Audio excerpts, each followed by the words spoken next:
I'll introduce myself. My name is Lenny Campello. I'm the curator of this exhibit.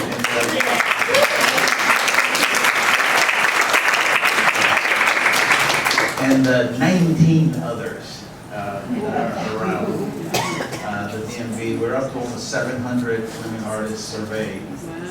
And still unable to make it stop. Which is a good thing, I guess. But first and foremost, I want to welcome all of you to the American Museum at the Katzen Art Center. See how I learned to say that instead of Katzen Museum? It's not the Katzen Museum. American University Museum. I just finished saying that, Jack. I was educating them. So, first and foremost, thank you to the Alper Foundation and the Alper Initiative for the arts. If you're an artist and you don't know what that is, you should learn and take advantage of it. I don't want to consume the time that we have for the artists. I'm going to let each one of them introduce themselves, and I'm going to sort of just throw out a general question. We have about an hour to manage your time. I'm of Cuban ancestry, so I don't know how to do that. But I hope that we can allow everyone. So at the end of the discussion, we have time for questions. I'm having a flashback to college, how nobody ever wants to sit in the first row.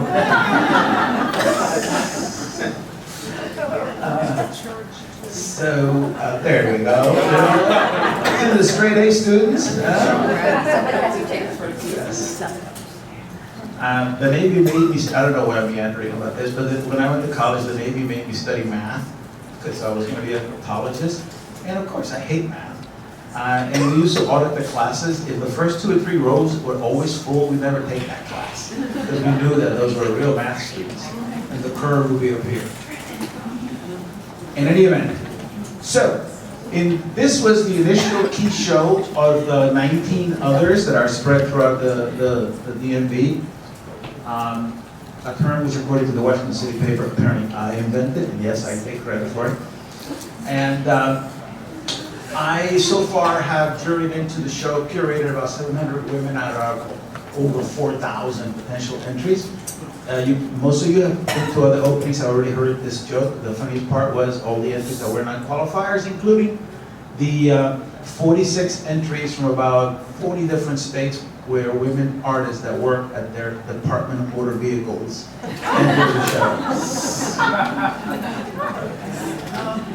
I am honored to be in the presence of these super women artists. Also, I see a lot of artists in the audience as well that are participants in this show and others. And the one thing that I want to keep repeating is that this exhibition and all the others is not women's artwork. This exhibition and all of them is about art by women, period. Because I don't think there's such thing as women's artwork, by the way. So remember that. Jenny, I'm going to start with you because you're all the way up here. Can you tell us a little bit about your work, and tell us a little bit about yourself and about the work, or anything else that you want to talk to? And I'll play the time arbiter at some time. Can you hear me okay? Thanks for being here tonight. I think it's such a generous thing to come here speak. People speak about their art. My piece is the Go Girl jumping on the bed. That is right back that way in blue and gold. Can you say your full name? Yes, it's Jenny Kanzler. And I am primarily a painter. I work in oil. I grew up in the area, moved away, lived in Philadelphia for a decade, have been back more than a decade, and I can tell you that my work is often described as bizarre, weird, odd, disturbing, dark. Why are you quoting me? And I consider myself primarily a storyteller, and I am interested in the subject of the uncanny. and kind of hovering in that in-between space of not being sure what is and what isn't, and of fear and wonder. I don't want to take up too much time. Okay. This piece in particular, it's probably one of my more lighthearted pieces. It's about, in my mind, the sense of boredom that leads to exploration, a little bit of maybe getting in trouble. The picture depicts girls turned into goats. One is eating a cake at the foot of the bed, one's hiding under the bed making a secret phone call, and the other one's jumping on top of the bed. There's a little bit of ambiguity about whether this is a time lapse, if it's one character that's gone through a sequence, or if there are actually three characters in the room. And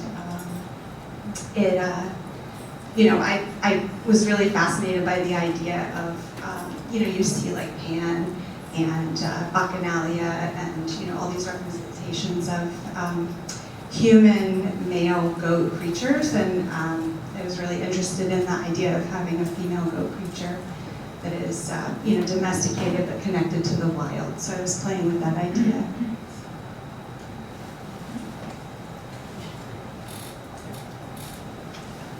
In between the artists, I'm going to add a few things here and there. When I selected and invited these specific artists to talk, I wanted to have a mixture. I literally have 2 or 3 artists in here that I met in doing this show. I came across Jenny's work at Artomatic.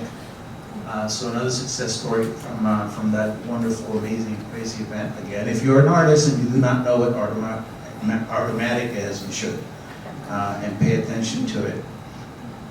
Akemi Maegawa, we were just reminiscing about this. I actually met Akemi about the same time I met my wife, because she used to live right next door to her, way back in A Glitch in the Matrix. No longer, but so I kind of met both of them almost at the same time.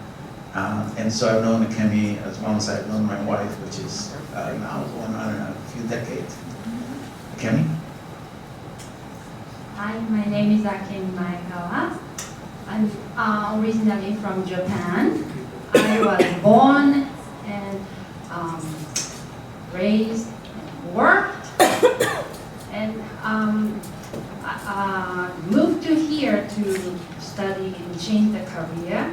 So I started to study fine art being adult. So, and I met Lenny while I was still studying at the program. So I'm much older than my peer, classmates, but I'm pretty happy that I am here and I survived, because my previous work was just killing me. So, anyway, because of my background,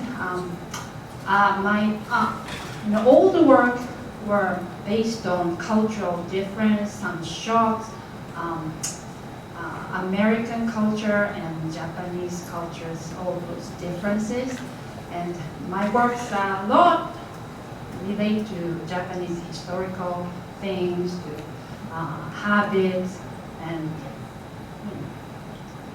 all sorts of things that are different from US. So when I look back, there are so many things were made pretty literal, but with humor, because I needed to have a humor to survive and communicate, because my English was not first language, so I had to somehow use the same kind of, language, that universal language. I think humor seems to work, same as the visual language. So I used a lot of simple method. At the same time, humor in the work a lot. This, I don't have my work here. My work is in the vitrine on the hallway. That piece is made from ceramics and fabric, and I use a lot of work, to make ceramics, and then sometimes combine with fabric, which is very unusual combination, but it turned out to be for me, it makes sense at this point because I got more comfortable with not so super direct, but nuanced current stage of my life. And though that piece is a little bigger, but it's part of my series, so-called small sculpture series. It's like a handheld size. When you look at my piece in a small sculpture series, it looks like a Japanese sweet, but it's very whimsical. You want to eat it. So that's the strange combination. I think I thought it was so good with totally different material, and then also culture. The character is so different from solid, everlasting ceramics and very simple, domestic, almost polyester or a synthetic fabric that is not treated as a luxurious material, but if you treat well and then put together, it can make a magic. So for me, right at this moment, my position is kind of my sculpture. So when you don't see my work, go and see on the hallway, and then on Instagram, you can see my work too. I think personally, when you go see that piece by Akemi, I've taken quite a few tours to this show, and they're always shocked and surprised and amused and entertained by the fact that they're told they're not aware that it's fabric. So it's almost like in the ceramic sense of the word, you've invented like a trompe l'oeil, it fools their eye, and then they're astounded what that piece has achieved by the use of the fabric. So please take the time, if you haven't seen it yet, walk around. There is an image of it right there. It's in the catalog. Thank you, Akemi. Another lady who I know, although I haven't until this show came, I probably hadn't seen you in 20 plus years.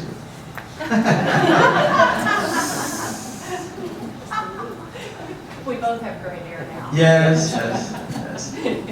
Her work, Sophia McCrocklin's work, is the amazing, also in a sense, fooled your eye. Giant leaf in the background, all completely fabricated. I'll let her explain it in more detail if she wants to when she talks about her work.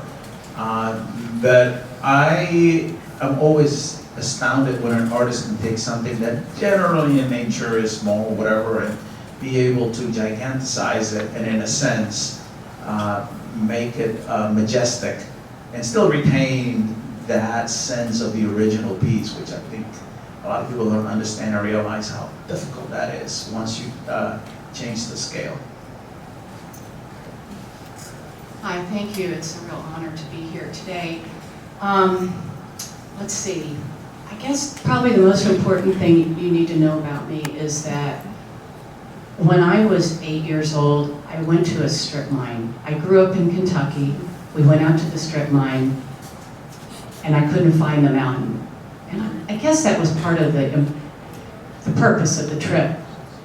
Ever since then, I have been deeply motivated in my love for our planet. And I also had, since I was a very young child, an urge to create and to make things. I learned how to sew at a very young age. My mother taught me how to sew, and for years I made all my better clothing. In college and in high school, I studied art, I studied weaving, but I did not major in art. My parents were adamant that I go to a graduate school program, that would be a doctor or a lawyer. And I ended up going to law school and practicing environmental law, and worked at EPA for several years, drafting legislation. But at the same time, also doing my art, sometimes full-time, sometimes part-time. And eventually, I was fortunate to have my first solo show when I was about 40. And I was just so delighted at the response. In time, I partnered with various parks. I really wanted to communicate the beauty and the frailty of nature. And in that capacity, I was the first artist in residence at Dunbar and Oaks Park, documenting all their ferns. And later, after that, I partnered with Rock Creek Conservancy, and The Leaf Behind You was part of that last effort. It was in a show called Faces of the Forest. So I'm continuing with my partnership with Rock Creek Park. The piece behind you is sewn first. So I paint on this dacron, which is sewn. Behind that I've reinforced it, stitched in copper wire to sort of keep it in sort of a more structural sense than it would otherwise. And then I often go to the herbarium at the Natural History Museum, look at other leaves, look at these under microscopes, and recreate what the leaf looks like. And anyway, so that's my story in a nutshell. And again, it's a pleasure to be here. Thank you, Lenny. There will be more questions later. Amber Robles-Gordon is also a name that is familiar to a lot of the people that know anything or everything about the art scene here in the Washington area. I often, when talking to the press, describe my sort of tried and true formula for assembling group shows over the decades that I've been doing that. And I try to do it in what I call a pyramid, where at the top of the pyramid I try to have the well-known, what the art world calls blue chip artists of an area. In the middle, the large number of artists that are exhibited widely in the area, and at the bottom, and kind of almost the most important part, is that's the base of the pyramid, which in the group showcases are artists that are new to me, or young artists. By young, I'm not talking about age, I'm talking about how long they've been doing artwork. In some cases, you know, there's people in this show that graduated from MFA or even art school recently. And there's people that are in their 80s who are just started painting 2-3 years ago, right? Both of those are young artists. I'm going to embarrass Amber a little by saying that I would describe her as one of the blue chip artists in our area. Well established, but not by luck, but a lot of hard work, which is usually what it takes to arrive at her status. And now that I've thoroughly embarrassed you. Thank you, Lenny. Yeah, so my name is Amber Robles-Gordon. I am of Afro-Puerto Rican heritage, grew up in Arlington, Virginia, went to Howard. Can you guys hear me? Yeah. Okay, great. Howard University for my graduate degree. My undergraduate degree is from Trinity College, which was in business. I basically decided early on that I was going to get a business degree to be able to manage myself as an artist, and then go and get my my master's from Howard University, which was hilarious because to some extent, the chair at the time, Al Smith, basically said to me, Amber, you know that people do this the opposite way, right? They get their undergraduate degree in art, and then they go and get their master's in art. And I was like, well, that wasn't part of my planning. But luckily, my collages got me through and into Howard, and graduated in 2011, and then I've been, professional artist since. I'm very grateful to have people like Lenny that call me up and say, hey, we want to have you in a show. So the work, I do large-scale installations, textile, sculptural, and I do small works, but I'm definitely what I would consider known for larger installations of public art and textile sculptures. But in this series, shown in this exhibition, I have a series called Temples of My Familiars, deserving, anointed and deserving. And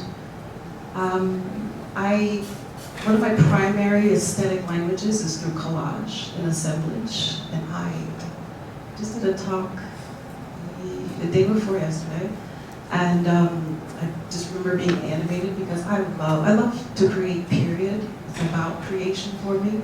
So it's not that I stay in a particular formula in terms of production. I look for what is going to convey and express what I need it to express.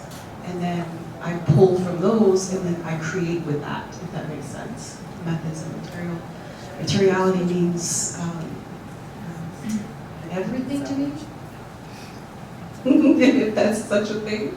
But in this particular series, I was preparing for, in DC I work with Morton Fine Arts, and we were preparing for a show in Miami, I think maybe 2017, 2018.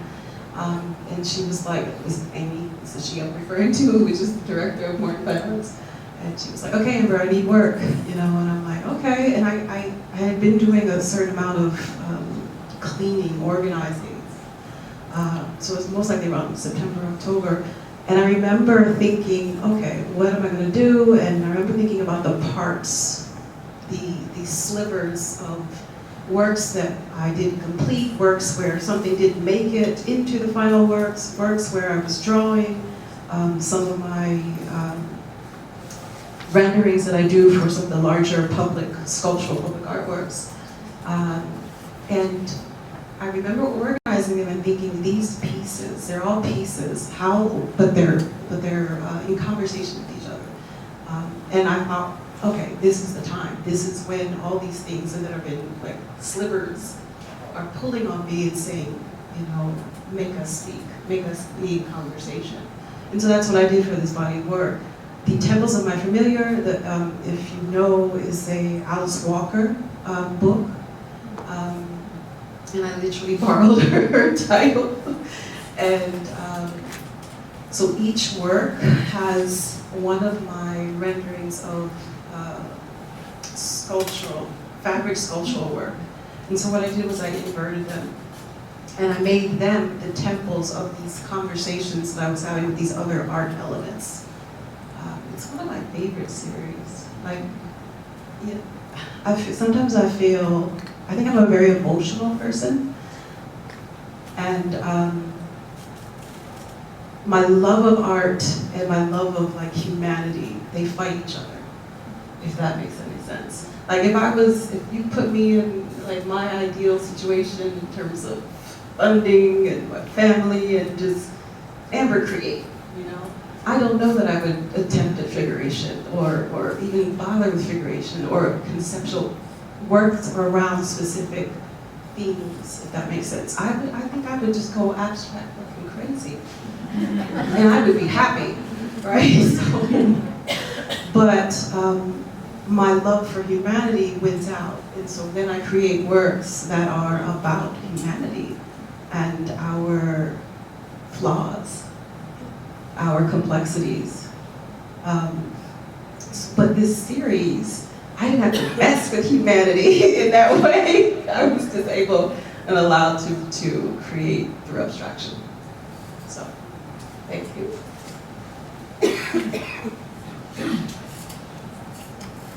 As I noted, in putting the show together, I wanted to have young artists that were new to me. Jenny already talked a little bit more, way too short, I'll come back to you. The very first piece that I selected for this show, by the way, when I first got started, initially there were going to be 100 artists, by the way. You know, like I said, we're up to almost we're past 700 as of this morning. But initially what I did is I sort of farmed it out. I went to about 15 or 20 collectors, gallery owners, curators, and said, hey, send me 10 artists that you would recommend be at this show.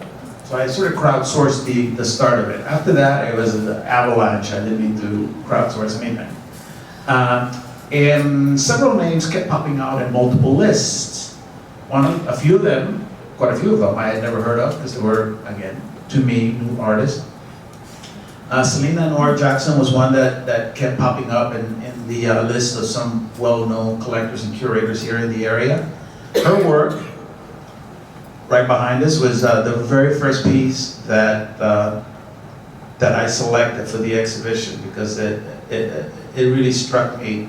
One of my nerd habits is I love history and I love all kinds of things all kinds of narrative work that work really, really good at presenting an idea, a narrative, something associated with the past or even the future. Using art in a way that it kind of gives you a punch to the solar plexus of the mind before you realize what it has done. I've embarrassed her already many times by saying that I consider her to be a prodigy, in that sense, to me anyway. And but I think that she can take it. Hi, my name is Selena Noir Jackson. Born and raised in DC, so it's really great to be in a space of working with other artists in the DMV, other women artists. I would say my art career is still pretty new. I would say after my community college days at Montgomery College, where I studied studio arts, I got my first studio in Tacoma Park at the DC Art Center for a while, and then it was during the pandemic where this was kind of manifesting, actually. I kind of uprooted myself suddenly and moved to Rochester for about a year, but within 3 months of me being there, the pandemic hit, and I was like, I'm alone, I have no friends here, just me in this apartment and my paintings. That's all I got. And so I was just reading, and I remember Musée d'Orsay at the time, they were doing a very large collection called Noir, and I was like, I have to get my hands on that book. And I obsessively translated it from French to English just to read it, and that's where like the beginning of like wanting to research my work really kicked off. Like I was making paintings like I loved the paintings I was making in my earlier time when I was in school, because I loved portraiture, I loved figurative works, I loved anatomy, I loved the foundations. But when it came to composing something that was like a narrative for me, that was where sitting down and having nothing but a library of books and some empty canvases, that's really where it took off for me. So while I was reading Manga Noir, this diagram kept popping up, and something about that popped up for me pretty frequently too.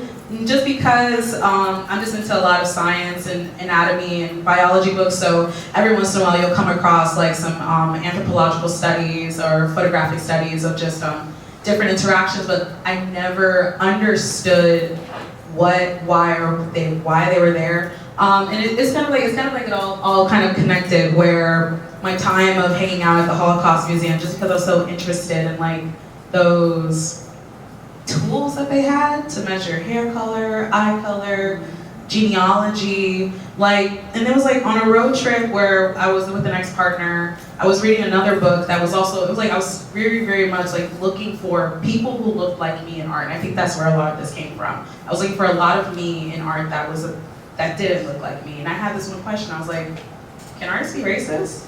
And my ex-partner at the time, he was like, I think so. So I was like, that kind of drove that thought process further. So that's where that desire to look for people that look like me in Western art. And then there was like frustrations where I was hitting walls where there was very limited ways that we can be viewed. And then there were more books that I was collecting at the time. Representation of the Black figure in Western art was another catalog that I was reading, where they talked about how in the newly colonialized areas of the Trinidads and the islands, they had a hierarchy, like an artistic, technical way of representing this new mulatto population that was popping up. Other things about how to represent the dark-skinned Negro in red, many, many, many things. But this really stuck out for me was these diagrams of profiles, because again, it got me thinking about my time hanging out in the Holocaust Museum and seeing those diagrams of just measurements. And I was like, this looked really familiar, but then as I dived deeper, that's when I began to understand about phrenology, racial sciences, and how it was kind of a school of thought that also led to aestheticism, and that's where the Musée d'Orsay was able to bridge this connection between science and aesthetics and art between them. Because Petrus Camper was also he was a biologist, but also a anthropologist, but was also a great draftsman at the time too. So many of these studies that he published were also, he taught within art schools. And you can also see like these conventions around, these studies developed conventions around how to represent other races that were popping up throughout the Western civilization through colonization. And it led to a lot of confusion. It led to, there's many, many more studies outside of art, but this is just the representation of how we have, just being very critical about neoclassicism, being very critical about why our Greco-Roman sculptures are stark white instead of them being usually painted, questioning where territories of other populations that have now been highlighted in neoclassicism, certain ethnicities have been erased out in those groups. And then also just thinking about more books I've been reading, Fearing the Black Body, Ain't I a Woman, other Art as I Am by other books by bell hooks, just questioning more about imagery and identity. And so right here, going back into it, I'm questioning all these studies, all these published sciences, these were once relevant and are still plays a shadow within the background, whether it comes to beauty standards and health and treating within African Americans within health. We even dealing with eugenics when it comes to other nations, dealing with Palestine and Israel, everything. It all ties in together. And so this is just me just kind of blurting out this frustration. I've sat there and I've read a lot. Now what? How are we going to talk about this? How is this manifesting in me and how I'm walking through this world? And so more and more, it began a conversation of my inner world of how I'm viewing myself in my art, and also how are other people being viewed in art? How am I representing them in their art, in my work? And so right now it's been a lot more. I've run through a lot of this self-portrait. I did more self-portraits, questioning more about my identity, removing Eurocentric standards of beauty from my psyche, decolonization of my mind.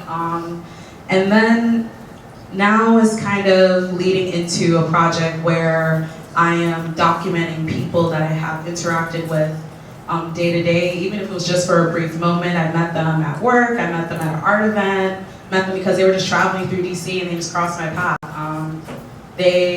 These are all beautiful portraits of very beautiful people from very diverse backgrounds, just sharing very short stories they have with me at that moment. And just thinking more about the purpose of portraiture in the first place. It was first meant to just document our existence, or just art itself is an act of human existence. And I think that is the biggest thing that I really am striving for in my career. And I guess it's not just sharing my story, but also taking time out to share other stories. There are so many stories of just people doing portraiture and doing art. It's not just that moment of treating that person like a still life. It feels I know it's cliche, but I really feel I'm capturing their spirit in some way. So.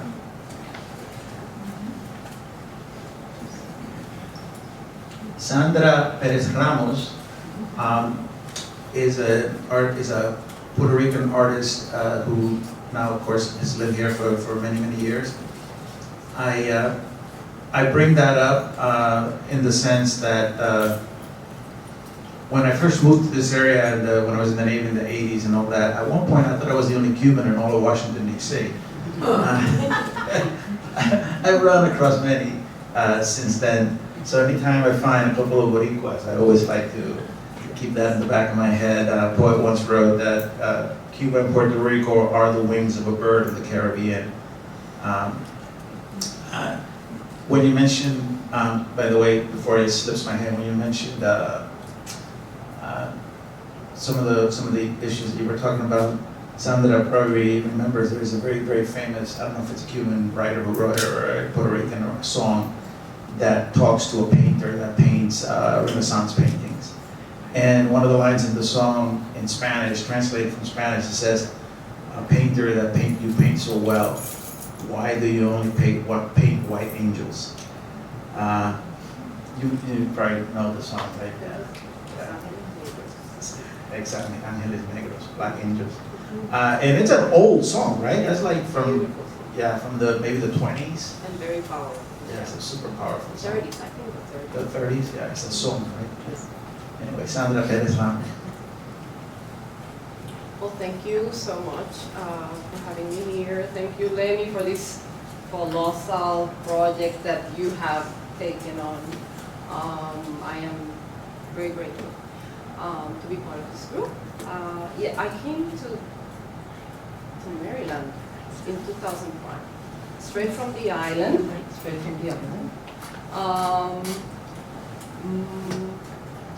Thinking about something that you just said, there's nothing cliche about the spiritual. All my work deals directly and indirectly with the spiritual world and mythology. What other people call mythology, other people call religion. I think coming from the Caribbean, one of the coolest things and the most complicated things to understand, being in the US where definitions are very boxed and very defined. There's a lot of gatekeeping from each group. Coming from the Caribbean, what I find is that we live in all these gray spaces.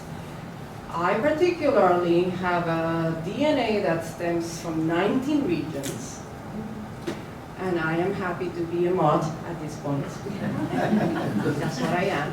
And the result of all of that is very palpable, I would say, in the way I was brought up. Puerto Rico, not just Puerto Rico, Caribbean in general, also some of Latin America. But Latin America and the Caribbean, Latin are very different. And part of my mission as an artist is to educate about that element. Let's open up our minds about that other side of Latin America. No, they have Mexico as a poster child. There's 33 plus countries. We are very different. Maybe we, listen to a few géneros of music that we could share, but it's completely different cultures. So I can start with the artwork that I have here.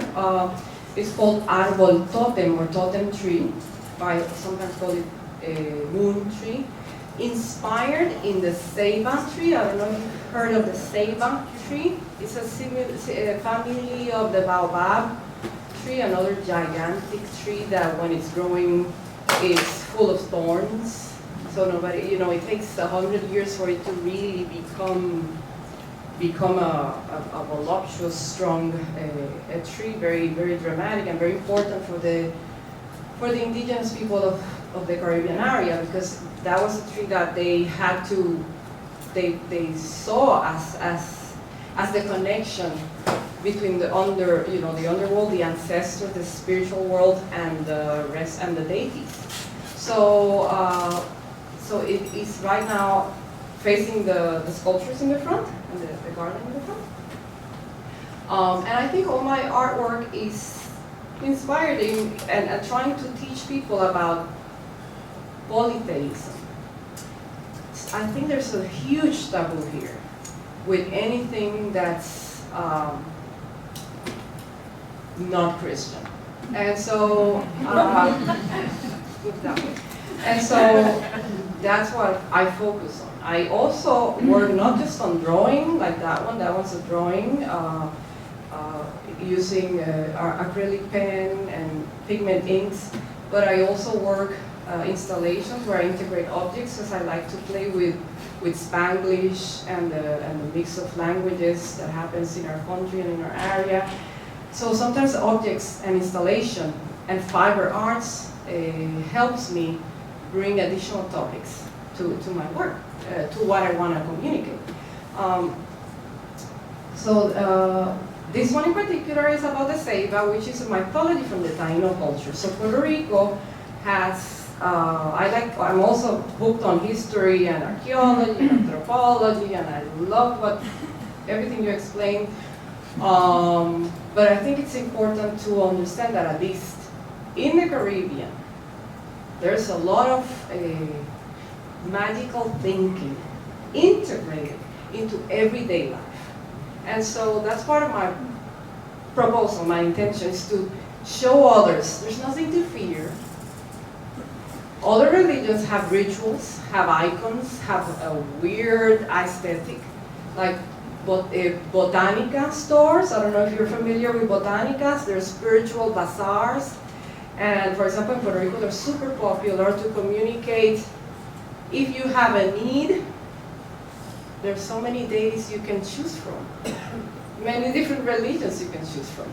And you focus on those, and you focus on this on a connection to them. So yes, my aesthetic is very much about the mix of religions that happened not as assimilation, but as a form of resistance, when groups were being erased and their philosophy, their idiosyncrasies were being completely tried to wipe out. What they did was try to survive. And so you had the indigenous groups struggling, the African enslaved Burrowes struggling. Part of Puerto Rico's heritage is strongly Yoruba, Igbo, Essam, and our language, the Spanish language in Puerto Rico is really not Spanish. It's a complete hybrid language that integrates, and we're made fun of by other Latin countries.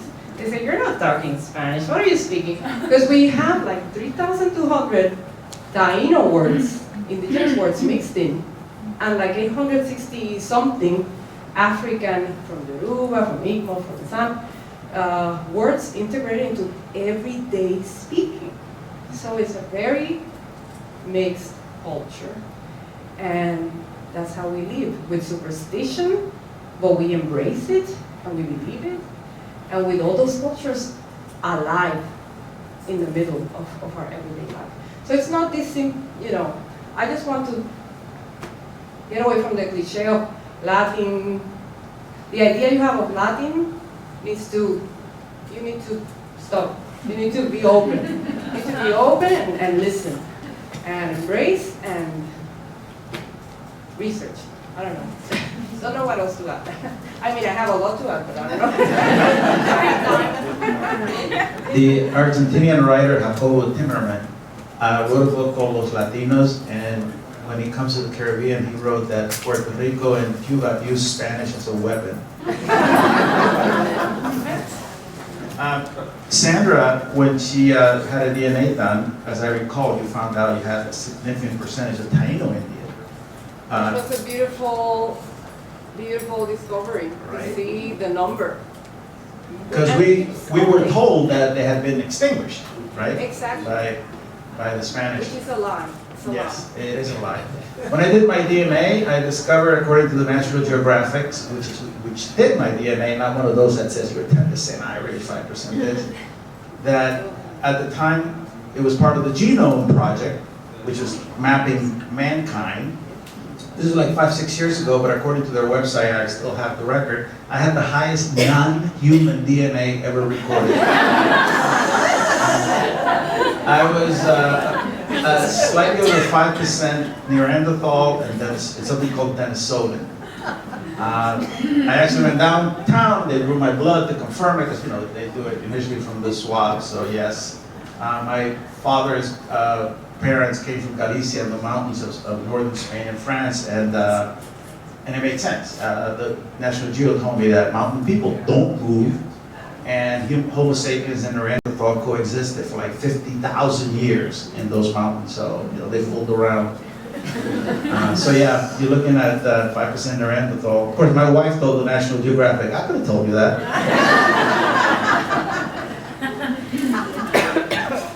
Okay, I have questions for the artist, but I also wanted to open it to the audience. We have plenty of time. If anybody has any questions for any of the artists or for them as a whole, anyone? Don't make me call on somebody. No check-ins? Okay. All right. So, first one, Danni, and 10, 15, 20 seconds, I feel like I'm on WTOP News now. When you were talking about your work, what popped in my head, I completely understand the origin of some of the interesting, sometimes macabre, but always interesting stuff that you do. Any of it come from any sort of background stories or anything of that sort in your own upbringing? Yeah, all of them. Every single one. That's my source material for sure. So there's a process of taking one of my stories, painting layers and layers and layers, and in such a way that I create a story that for me represents the feeling of my story, and then sharing it as this new narrative that's layered with fairy tale, with all sorts of other stories that I've come across, movies, and then to connect the circle. Oftentimes other people will see the piece and say that reminds me of the time, and then tell me their story. And I've even had an experience where the story that person told me then fed back into a new painting as well. Amber, Sandra was talking about something that's near and dear to my heart too, and she knows this because we sometimes talk about it or exchange it on Facebook. And that is this sort of, even in 2025, this stereotypical way that the world, mostly our world here in the United States, sees Latinos and Latinas as sort of, a Mexican. Let's put it that way, monolithic, right? When it isn't, 30% of Argentinians are of German ancestry and 60% are of Italian ancestry. The joke was that Argentinians used to, talking about eugenics, in the late 1800s, they used to go to Europe to look for immigrants, and they would want to bring Nordic immigrants, and they got a lot of them, right? But most of the people of Argentinian ancestry are Italian ancestry, so the joke in Latin America is that they advertise with Germans and got Italians. and it is kind of like a running theme. In fact, when in the 1960s, the island the island of Manx, in a small island off of Great Britain, they have a language called Manx, and they were down to one native speakers because the English had forbidden them from teaching their own language, and then they got rid of that. They had to go. They went to Argentina to find native speakers from the Manx people that had moved there. So I'm talking about the diversity. So my question, to get back, I'm meandering, but I kind of wanted to set it up. I know that your work, because when you work for a long time, sort of a lot of times draws from your background as a Black Latina, in that sense, and that shows in the threads of colonialism and things of that sort. Do you do that both to express that background, but also to try to release some of the frustration that comes from, people like, oh, you're Latina, but you're Black, kind of stuff, right? Yes, the answer is yes. And I have, I don't know if it's fortunately or unfortunately, have had to deal with those contradictions and just looking for a nice word for lack of education or just even openness throughout my life. And I remember being teased as a young girl at age 5 about my speaking Spanish with my mom when she would pick me up or drop me off to school. So much so that I eventually went home at age 5 and basically said to my mom I didn't want to speak Spanish anymore. And so, you know, the emotional or the sound response that I got from this side of the room makes me want to just iterate that you never know what your words can have, like the impact that your words can have, especially on a child. And so, yeah, I have been battling that because even that definitely impacted my continued acquisition of my first language. But it also impacted my relationship with other members of my family. It impacted other relationships in terms of people that I was raised along with.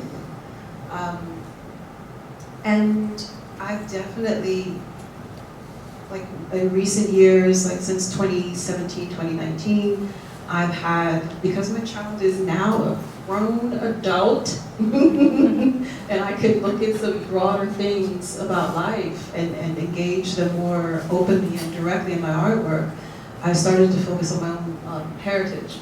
And so that led me to PR, to actually go to PR and live for a period of time and create a body of work called Place of Breath and Birth, where I was looking at literally my Afro-Puerto Rican heritage and looking at the dynamics of it, the beauty of it, you know, and the beauty of Puerto Rico, but also the contradictions, because we all are, you know, we all have contradictions that are like literally embedded in us.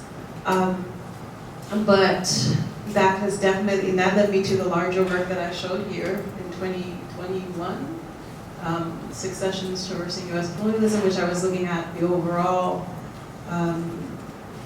U.S. involvement and treatment of U.S. citizens that live in the territories. So I would say that in the last like 5, 6 years, that is literally what I've been creating, for the most part, creating work about this connection to race, ethnicity, and our social and political dynamics that has caused layers of trauma throughout generations of people of color. And I say people of color because I don't only talk about my own heritage. The quilts, you have American Samoa, you have Northern Mariana Islands, you have Guam, you have Puerto Rico, and you have U.S. Virgin Islands. And then I also did a quilt about my own energy, and I did a quilt about the District of Columbia. So, yes, to answer your question. There's a very, very well-known Afro-Cuban artist called Maria Magdalena Campos Pons, who holds the distinct honor, in my opinion, of being the youngest artist ever to have a solo show at the Museum of Modern Art in New York. And when she was very, very young, came to the United States in her 20s, she was at the Institute of Fine Arts in Boston, and Carol Walker was giving a talk, the famous African-American artist. And at one point, Magda raised her hand and in her very, very bad English at the time asked the question. And Carol Walker looked at her and said, "What are you?" So that, you know, that kind of brings it all in, kind of in a full circle, I think, of what we're talking about. And, you know, she's like a middle-aged older lady now, and she still remembers that because she brings it up all the time because it made an impact on her. So, I am always astounded by people who are able to work on a significant scale. So you know the next question that I'm going to ask is of you. How is, because I I admire artwork that has not just, artistic presence, but also like an ability to really pick up space in the mind and in the eyes of people that are walking through a museum. It's not easy to pull on it.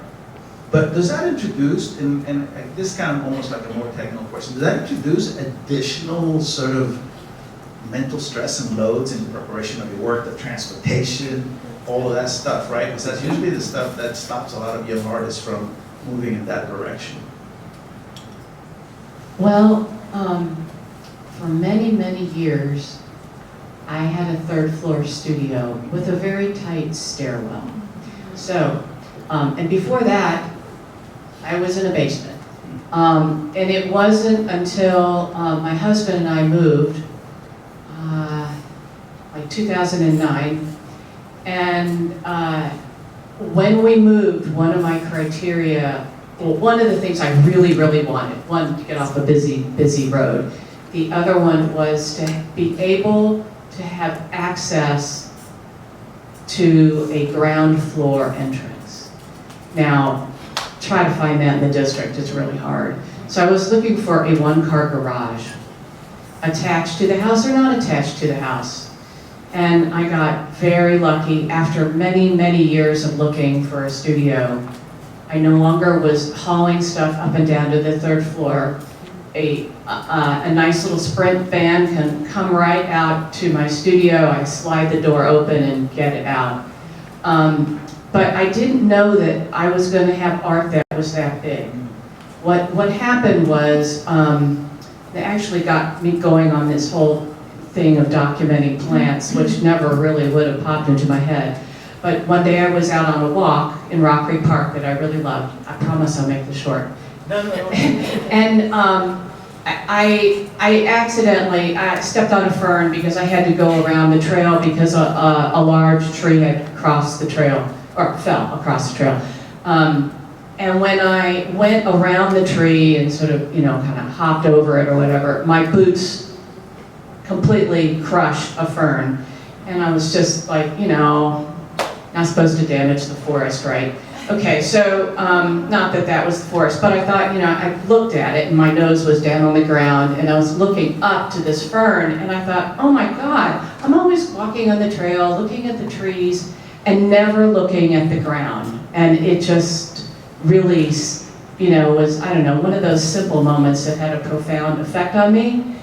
And it happened to be during my year of fun, which I sort of had given myself a sabbatical of sort of having deadlines for my art, because after I'd moved, everything kind of switched up and I needed a break to figure out where I was going to go next.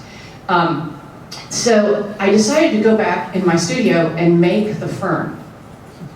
And it was this big, because that's about the size the fern was. And I showed it to a bunch of friends, and the response I got was really like, oh, isn't that sweet?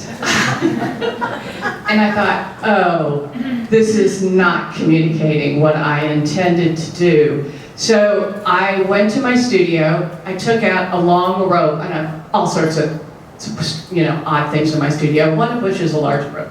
So I put it on the floor, and I made a spiral.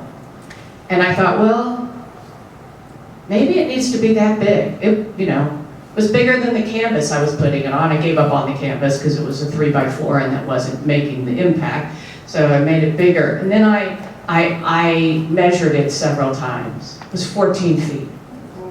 I was like, oh, my year of fun just got eaten up. Do I really want to do this? And I thought, well, art takes courage. I've got time. I don't want to waste my year of fun, but I need to be courageous and see. So. And also, cutting with the scissors is really laborious and can really hurt your hands in a really bad way. So I sought out scissors for a few months, found a good pair, and set to work. It took me over a month to cut the fern out. And then, I just sort of worked my way, baby steps from there. But it made the impact. And that's what I was looking for. When I finished the piece, framed it, this all took at least a year or more. I framed it and I asked a friend to come see it, and when she walked through the door, she gasped. And I thought, oh, I wasn't expecting that. But it communicated the beauty and the frailty that I wanted to reach. I wanted people to feel something when they looked at the work. And I would submit as evidence, I've given lots of tours to different groups here, and nearly everyone, thinks that's a real leaf that you framed. So it's Trump Royal, fools the eye. And nearly everyone thinks that Olivia next to it is a photograph. You know, it's like the two common things. Akemi, you've gone almost kind of, in my mind, the opposite way. When I first met you, you had that giant egg, remember? And now you've come to work in very delicate, I would say, intimate objects a lot of times, which I think has its own power, because I think in artwork, what a small piece does is that because of the intimacy of the size, it demands that the viewer gets close to it, right, and looks at it, I think, a little bit closer in the eye. That gorgeous piece by Rini Stout behind you is perfect evidence of that. So, what drove you to start doing it that way? You know, to go in that other direction from the Akemi. When I first met her, what was it, Martin? What was the name of the gallery? Yes, Martin Irvine had one of the, if not the best, one of the best galleries here in the region, and Akemi had a show there that I went to see, and one of the pieces, probably the most striking piece, was this enormous fried egg. That was it woven?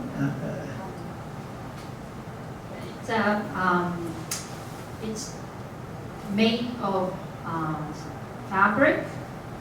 Egg yolk part is the ceramics that actually you can sit on and meditate. And on all the white egg white part is very cushiony. Underneath is a stuff used for furniture, like yeah. So people can gather and then lay down, meditate. You know. Well, so that piece was called "Your Sunny Side Should Be Up" chair. So when I heard that the egg, fried egg is called "sunny side up" in English, I was really shocked, because in Japanese, fried egg is called medamayaki, which means fried eyeball. So it doesn't have any like a magical image, but sunny side up is really like, you know, in Japan, sun is a, you know, God kind of, you know, very important meaning. You know, sun is for everything, beginning of everything. So when I heard sunny side up, that fried egg means something that, you know, so magical and so important that people need to appreciate, get together and, you know, meditate. And so that's why I made that piece. Had to be big, like your piece. Like it's a 13 by 13 or that feet. It's huge. But anyway, so that was a literal like, you know, the piece. But because of my cultural background, the difference between the English and Japanese meaning, that piece came from that difference. But now I'm working on more, you know, precious, everyday, mundane joy and then happiness. I'm so far from my home country, and I don't get to eat tasty Japanese food every day unless I cook by myself. So my imagination is just to appreciate something visually. I want to eat it, but cannot eat it, but you know, it lasts forever almost. And that's how I started to, eat. Okay. Last question, Selena. So, I'm going to probably give you the hardest question, because I think your work has received, as you've seen, through the reviews and stuff, a lot of attention. And because you're so very young, so very talented, give us a look into the future. Where do you see yourself in your work, like in 10, 15 years from now? So I would say, right now, I know in the near future, I have my second solo show coming up in January, which is really exciting, which again is discussing the works of people that I've interacted with. Faces of America is the title of the project. So really looking forward to getting together for that. But I really want to have my work in larger spaces. I really want to be an art educator in a way of like being able to teach youth art in a way that I was taught. Because I really feel like, we're seeing like I'm seeing so many young artists in DC popping up these days that are self-taught, that are coming out of working in their basements, working in murals. So there's like so much new art that I really want to like cultivate, and also just like, because like art history is really how I fell in love with art too. And I'm like, I really want to put that in for students one day. So that's like what I really want to do. But I really want to make art about people and continuing, like hopefully like them being in museums and larger gallery spaces and seeing them becoming international, and also hopefully taking myself internationally to find more new stories.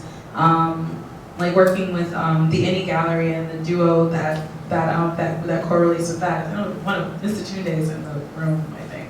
Like just the scholarly approach of understanding Africa and the artistic impact of Africa. And like I'm just reading more about that. Like, I want to see like what beautiful people are coming from there now.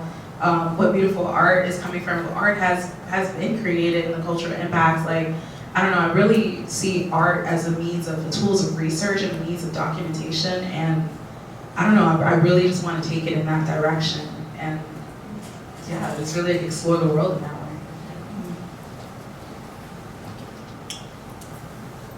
We've run out of time, but not by much, so I think we did a pretty good job. One last chance, anybody have any questions before I? Yes. I'll bring the mic here.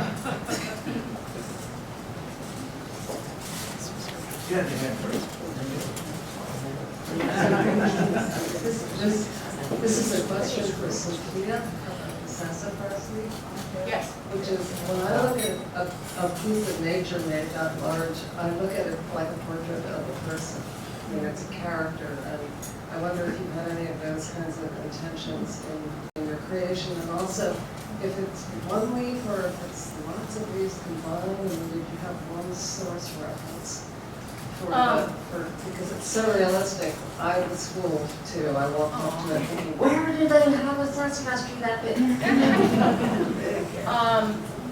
Let's see, first question, I'm sorry, I got confused. Do you consider Yes, them I do consider them portraits. I do. And that's like a face of somebody, you see the beauty and the flaws. And then the second part was, is it a combination? Well, yes and no. So I find, I look at many leaves, obviously, right? And then I scan the leaf. And then I have that leaf that scan printed to scale of what I'm going to be creating. Because that really helps me making the actual sculptural part of the leaf. That it's all white background that I'm starting with, sewing it all together in its various parts. That doesn't have too many parts, but a fern has a lot. And then before I begin to paint the leaf, I usually go to the herbarium. I can look at what they have online, but I really like to go to the herbarium downtown, which is a section of the Natural History Museum. I've gotten to know the people there very well, so I call them up, say, hey, when can I come visit? And then I look through their collection. to see, how it varies from other leagues. Because, it's just like people. I mean, there are lots of us, and as we've been discussing, all, variations. And so I just want to see, where it is. And sometimes, the leaf might have a really ugly looking spot in a place that really doesn't really make a balanced composition. So I might fudge a little bit there. I actually talked to the staff illustrator at the Smithsonian, who's a dear friend of mine, and she has told me that is okay. So I feel Thank you for your question. Thanks. This question is actually for Selena. I recall you mentioning your interest in visiting the Holocaust Museum, and given that how much of your art focuses on diagramming the human body, I'm really curious, how do you approach capturing someone's essence while making sure you set aside your own personal feelings or preconceptions? Ooh, that's tough. I don't know.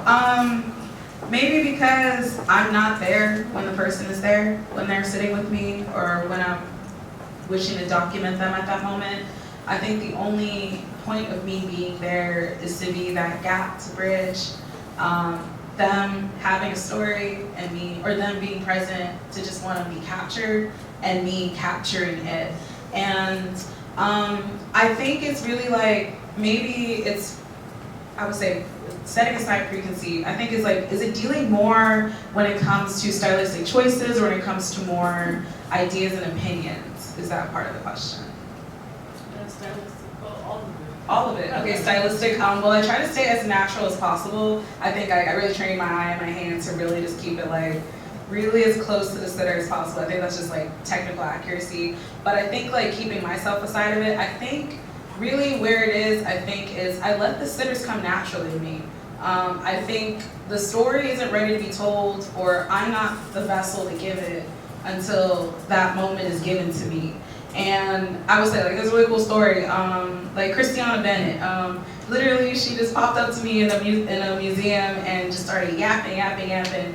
Creole cowgirl from Louisiana, rich Afro-Indigenous history. So it's I kind of just it's like a river, it just has to flow to me. And I just take it as a moment as being it's my responsibility to have this work here. I have this person's likeness, I have this person's story. I'm just going to do what due diligence is and give it the best shot I can. Yeah. Yes. Hey there, it's so great to have a bunch of women artists here. I think people don't realize that showing your art, there's this level of vulnerability that, you talk about leave, right? And I just applaud you all for being so brave in showing your work. Additionally, I am the president of Women Photojournalists of Washington. And I'd like to invite anyone in here today. I think I saw some other photojournalists here.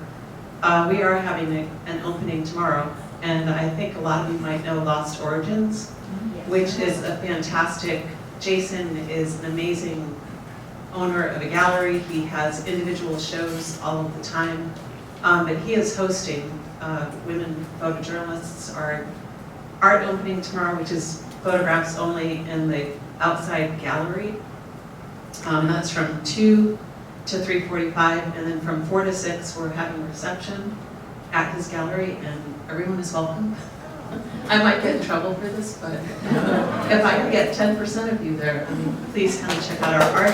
If you can't make it, please at some point come and see some of the photographers that we have. Thank you.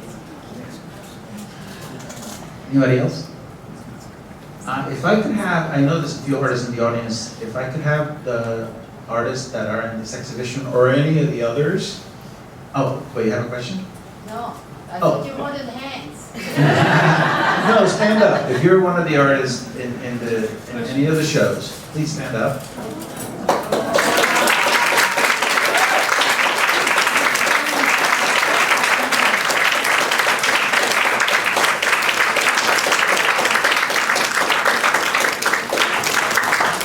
And if I could ask, thank you to our our panel, and in fact, I have another round of applause.